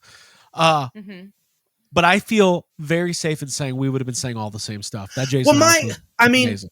Jason was all three of our most anticipated houses, and that was we didn't know we were having this experience literally until the day of. So we were already anticipating Jason Voorhees. So yeah. And speaking of experiences, I did want to let everyone know today's episode has been brought to you by MondoShop.com. Get your latest shoes. Abby, talk about the show. Yeah, that was one of my surprise favorite moments was the Nightmare Fuel Circus of Decay, which I texted my brother. I took a little video of the setup as it was all smoke was going, music was pounding. I was like, dude, I'm about to see my favorite band, Nightmare Fuel Circus of Decay. And he was I was like, it's like a sexy vampire circus striptease. He's like, oh, that sounds fun. It's like when you're forming a band and half the guys want to be Nightmare Fuel, the other half want to be Circus of Decay. Guys, Circus of Decay. We'll be both. Savage Animal. Did you ever see that? That old show on VH1 where the super band where it's Sebastian Bach and all these other, Sebastian Bach really wants to call the band Savage Animal and everybody else hates it. And there's 2 episodes where Sebastian Bach is just going Savage Animal. That's such a bad name. Thank you for that story. I love that. I love old VH1 making the band shit. And I actually loved this show, which was sort of surprising for me. I've only experienced I believe it was a Bill and Ted or something like that show, which was, it's silly, funny, goofy gags, humor focused. But this show was just straight up sexy people dancing and doing fun stuff with each other and girls going up in the air and flipping around, riding each other. And there was actually kind of a storytelling element of the protagonist is this guy, he's super hot and he's trying to get his girl back. And as you watch the show, you're hoping they get together. And then he's foiled by this evil circus leader and she's super hot. And then there's a contortionist who's really fucking hot. And it's just really fun. I was sitting there initially oh, I'm probably going to be overwhelmed by this. Let me put my ear canceling or sound canceling headphones ear canceling. I'm gonna cancel my ears out here. But I ended up being oh my god, this feels like I'm at a fucking strip club with my friends, literally a tame one and a fun themed one, which I just really enjoyed that. I'd forgotten about that element and it was welcome. I really enjoyed going to that show. I was just grateful that Jake wasn't allowed to wear his shirt in the park because of all the because of all the fucking really people literally having sex on the we usually don't go to the shows just because it takes a lot of time out of your night and it also you were right, Abby. The last one we saw was the Bill and Ted show and I'm glad we saw that because it was the farewell tour, but those shows are usually just a bunch of bad covers of pop songs. That's what the Bill and Ted show was. And that's what I assumed all the shows are every year. But this was Sarah told us that they flew people in, like all the like Fire Girl performers or whatever were flown in from some other place. There are like professional people, and it was very, very choreographed, and it was very impressive. And I was like, they must be tired. I was like, how many times did they do? Is this just one crew doing this over and over? Right. I was like, it's very tired. And the contortionist dude was awesome. He was so like the things he was doing seemed impossible for a body to do. No, crazy. The only thing that bummed me out is we all got split up and none of us got to sit together for this. Yeah. There was the contortionist, there was fire dancers, there was like a trapeze circus element. And it's like a stunt show / Cirque du Soleil. Like there's a lot of fire, there's a lot of ribbon dancing, people high up in the sky, and it's definitely dangerous for sure. And not a lot of clothes. Not a lot of clothes. Yeah. And they're right in your face. Like that element of it was just so much fun for me. If you have the Rip Tour, they're right in your face. Right in your face. So if you go down that the wet side, I wanted to shout out this lady that was a couple seats down. That was like, because you're not supposed to film or take photos during the performance, but she was like covertly filming the contortionist and like every dancer like on her phone, and we realized later that she had a shirt that said "Down to Clown" on it, and I fucking love her. I also noticed about her that she seemed to know certain aspects of the show, right? As if she had seen it 10 times. There was this one time where the girls came out and they were doing a specific dance, and she I saw her do this and I was like, wait, what? Right. But she did one of the dance moves like along with them while she was just like, and it was whatever they did. And I was maybe like, even wait. better. I was like, have you seen this show you've committed this to memory? We realized that with the Bill and Ted show. That like people, it's part of the people just go and they're like they love the show, and I don't know if they do the Nightmare Fuel one like every year, like maybe it's just I don't know. No, I think the shows are different every year. Yeah, but it was great. It was really, really fun and talented group. Yeah, super entertaining, engaging, loud, good music, fire. It's cool. Fire's I don't know. You know what? No matter how much civilization advances and society, develops incredible technologies. Fire's big, man. Fire's still really cool. I'm always impressed by it. Like, whoa, you can even feel it. Fire. Fire is fire. Dude, fire is low-key fire if you think about it. Low-key fire. Anything else? I did, real quick. I'll go on my own little quick tangent. I loved the let's see, it was called the God, now I've lost Crooked Cat Lady of Cat Lady Land. Crooked Cat Lady. Yeah. Still trying to Sinister Scare Zones are right here. The Cat Lady of Crooked Lane. Just loved it. I loved the theatrical elements of people dressed in cat costumes dancing around. It kind of felt like you were watching cats. As a cat lady of my neighborhood who is friends with the other cat ladies in my neighborhood, I felt represented and I just really enjoyed it. And the house where when you finally walk down the lane and get to her house, you can see like a little cat in the window, and I love that. I absolutely love that. It was just a nice touch. It was respectful. It didn't feel like it was playing too hard or loosely with like the crazy cat lady stuff. It was actually like cool, and I fucking loved it. And I could hang out. I wanted to spend a lot more time in that lane. It wasn't playing into like the crazy cat lady thing. Like cut to this woman on the porch. Like there's the craziest a bunch of literally the craziest cat lady thing you could ever think. A bunch of scary, evil cats eating people. Yeah. Oh yeah, because there's like a lore element of like she turns the kids who fuck with her house into the feral cats. Yeah. That's cool too, honestly. Yeah, it's like Hansel and Gretel and Cat Lady. Yeah. It was the best Scare Zone. Fuck yeah, I agree. Man, that was the only one I really wanted to hit. It was a great night. We had a great time with great people. Mm-hmm. Once again, shout out to Sarah. If you're going and I think she does different stuff there, but you can get tours even during the day for just going to Universal, and I don't think I can ever go to a theme park without a private tour again. So absolutely. We had a great time. Sarah was awesome. Peter and Gabby were really fun to hang out with, and Yeah, look at our social media. We've been posting a lot of stuff. We'll post more. I've got some good footage of the shirt situation. We're gonna get that posted up on our Instagram today or tomorrow. And I don't know. Final thoughts, Jacob?